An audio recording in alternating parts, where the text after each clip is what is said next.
তারা হয়তো এই হাদিস জানে না, আল্লাহ পাক ওদের কানের মধ্যে আমার এই হাদিসটা যেন পৌঁছে দেন, আমিন।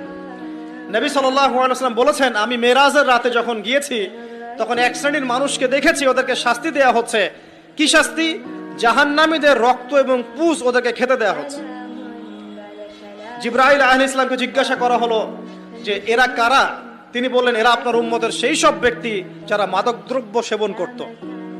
আল্লাহ রাব্বুল আলামিন তার হাবিবের মাধ্যমে জানিয়েছেন, যখন কোনো মুসলিম মাদক সেবন করে বা কোনো ব্যক্তি মাদক সেবন করে তখন 40 দিন তার নামাজ কবুল হয় না। এরপর যদি সে তওবা করে তাহলে আল্লাহ পাক তার তওবা কবুল করবেন ইনশাআল্লাহ।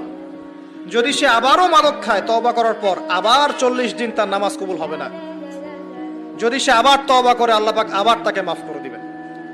যদি সে আবারও মাদক খায় আবার 40 দিন তার নামাজ কবুল হবে না। তারপর যদি আবার তওবা করে আবার আল্লাহ তাকে মাফ করে দিবেন। এরপরেও যদি সে আবার মাদক দ্রব্য সেবন করে, নবী সাল্লাল্লাহু আলাইহি ওয়াসাল্লাম বলছেন, তাকে আল্লাহ রাব্বুল আলামিন পরকালে মৃত্যুর পরে তিনাতুল খাবাল পান করাবেন। তিনাতুল খাবাল। জিজ্ঞাসা করা হল, ইয়া রাসূলুল্লাহ, তিনাতুল খাবাল কি জিনিস?